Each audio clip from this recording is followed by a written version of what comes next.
না ওই বেশি ঠান্ডা খাওয়ার লাগে এসির নিচে দাঁড়িয়েছে এসে।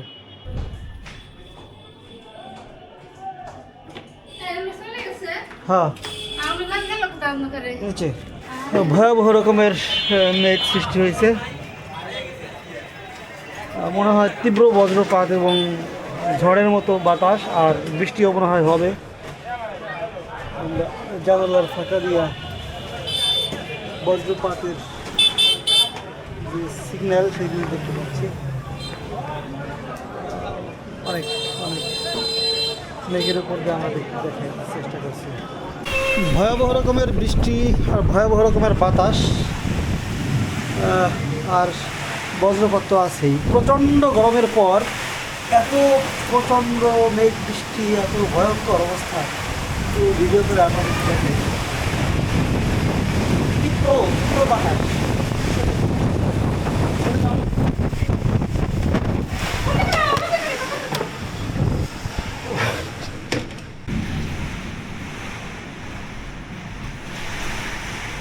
কাজ করো তোমার বৃষ্টিতে ভিজে গেছে তোমার কম্পিউটার। তুমি মুছে দাও ওই যে এখানে পানি আছে, দেখো কত পানি বাবা।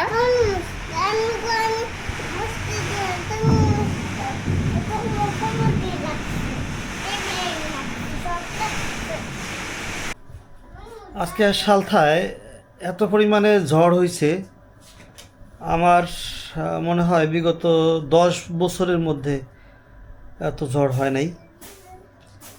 ঝড়ের পর ঝড় হয়েছে সন্ধ্যায়, অর্থাৎ মাগরিবের নামাজের টাইমের কিছুক্ষণ আগে, আসরের টাইমের শেষের দিকে ঝড় শুরু হয়েছে। আর নামাজ পড়ছি তখন আমরা বিদ্যুৎ বা ঝড়ের টাইম বৃষ্টি চলা অবস্থায় আর কি নামাজ আদায় করছি। তো এখনও বিদ্যুৎ নাই আমাদের এখানে। এই যে এখন আমাদের মনিটর সব অফ করা, ওই যে বিদ্যুতের বোর্ডে লাইন নেই। আমাদের আইপিএসে ব্যাকআপে চলতেছে ঘর, ফ্যানও চলতেছে, বাতিও চলতেছে। এই যে হচ্ছে আইপিএস, ব্যাটারিতে চলতেছে ঘর।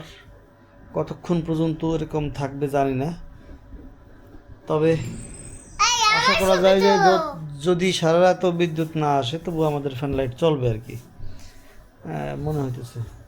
যাই হোক দেখা যাক। তবে আমাদের যেহেতু মেন লাইন, বাজারের উপরে আমাদের বাসা, মনে হয় লাইন খুব দ্রুত দিয়ে দেবে। কিন্তু যে ঝড় হয়েছে আশপাশে, মানে গ্রামে, বাজারের বাইরে বা উপজেলা প্রপারের বাইরে বিদ্যুৎ পাইতে হয়তো আগামীকালকেও দিন চলে যেতে পারে, বা বেলা 11টা 12টা 1টা বেজে যেতে পারে, এরকম আর কি। এখন রাত 10:30 পৌনে 11টা বেজে গেছে, কিন্তু বিদ্যুৎ আসলো না। কালকে রাতে যে কী পরিমাণ ঝড় হয়েছে সন্ধ্যায়, তার কিছু নমুনা আমরা রাস্তায় ফজরের পরে হাঁটতে বের হয়ে দেখতে পাইতেছি। এই যে জায়গায় জায়গায় গাছের ডাল ভেঙে একেবারে পড়ে আছে। রাস্তার অবস্থায় যেরকম, মানে ডাল ডুল ময়লা ছড়াই ছিটিয়ে রয়েছে, এগুলো সব গাছের ডাল ডুলে যে সারা রাস্তায় একই অবস্থা। হ্যাঁ, এই যে সব গাছের পাতা ছিঁড়ে রয়েছে, প্রত্যেকটা গাছের ডাল কিছু না কিছু অংশ ভাঙছে। এই যে ডাল ভেঙে পড়ে আছে, গাছ বাঁকা হয়ে গেছে, কলা গাছ। রাস্তায় গাছ এভাবেই আটকে আছে।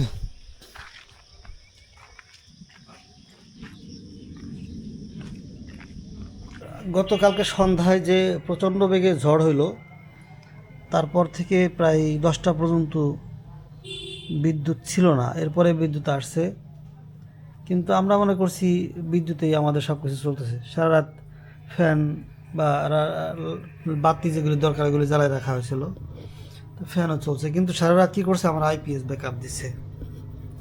এবার দেখে আইপিএসের ডিসপ্লেটা, এখানে নিচের লাইনে খেয়াল করেন এসি ইন 275 লেখা আছে। আবারও খেয়াল করবেন, আবারও আসবে এসি ইন 275। আবারও খেয়াল করেন এসি ইন 275 নিচের লাইনটাতে। এই যে লেখাটা এসি ইন 275, এই 75 হলো ভোল্টেজ। এত পরিমাণে ভোল্টেজ থাকলে আইপিএস কি করে, ও কারেন্ট আর নেয় না।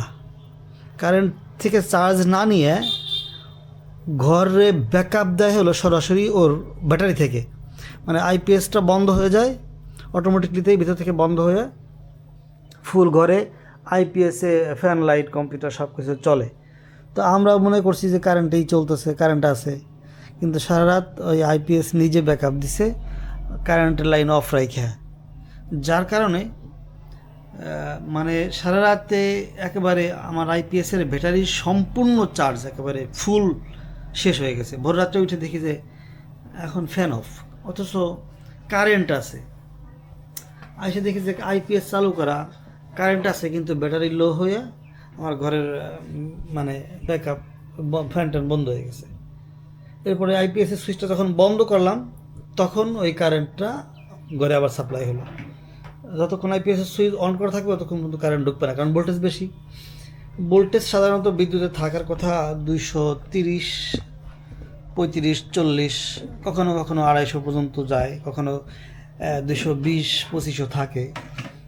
সমস্যা হলো 240-50-এর উপরে গেলে আইপিএস নিজে থেকে আর চার্জও নেয় না, ব্যাকআপ দেয় নিজে থেকে ব্যাকআপ দেয় আর কি। এখনও ভোল্টেজ কত দেখাই, ওই 276 দেখাইতেছে এখন। তো এটা একটা মহা প্রবলেম। আমি সকালবেলা এই যে আইপিএস যে কোম্পানির, ওনার কোম্পানি আনোয়ার আইপিএস নামে ওনার রেজিস্ট্রেশনকৃত কোম্পানি, ওনার সাথে যোগাযোগ করার চেষ্টা করলাম, ওনার ফোনে পাইলাম না। এই সমস্যাটার কারণে আমার সকালে কম্পিউটার চালাতে পারতেছি না। কম্পিউটার চালু করলাম, ধুত করে মানে আইপিএসে তো কম্পিউটার চালু হবে না। আইপিএসের লোড হচ্ছে 1000 ওয়াট পর্যন্ত, কিন্তু আমার এই কম্পিউটারটা অনেক বেশি লোড নেয়। এই যে এই কম্পিউটারগুলি আবার চলে, এই মেশিনগুলি আবার চলে, কিন্তু আমার এই বড় মেশিনটা, এই যে বড় মেশিনটা মূলত মানে এই আইপিএস থেকে চালু হয় না।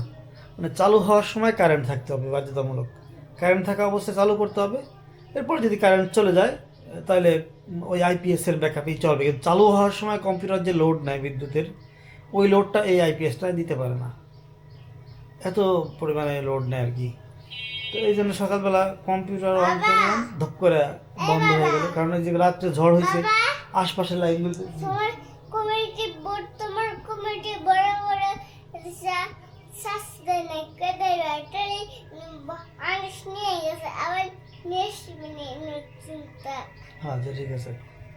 তো মানে আশপাশের রাস্তা, আশেপাশের ডালপালা অনেক ভাঙছে, সকালবেলা ভিডিওতে দেখছি আমরা। তো ওই জায়গায় জায়গায় বিদ্যুৎ নষ্ট হয়েছে, তার ছিঁড়ছে, ওইগুলি ঠিক করতে গেলে তো মাঝে মাঝে বন্ধ করা লাগতেছে কারেন্ট, মানে বন্ধ করে ওটা ঠিক করতেছে, লাইন সংযোগ দিতেছে, আবার অন করে দিতেছে। তো কারেন্ট থাকা অবস্থায় আমি যদি কম্পিউটার অন করি, এরপর আইপিএস তো বন্ধ, আইপিএস অন করলে ওই লোডটা নিতে পারে না, কারেন্ট থেকে দিবে। ওর মানে অন করলেই ও কারেন্ট বাদ দিয়ে চার্জ ও যতটুকু নিচ্ছে অতটুকু শেষ করে হবে। এর একটা প্রবলেমের মধ্যে আছে। আইপিএসটা সমাধান করার জন্য আমরা যারা কোম্পানি তাদের সাথে যোগাযোগ করার চেষ্টা করতেছি। তারপরে আপডেট কি আপনাদেরকে জানাবো পরবর্তী ভিডিওতে।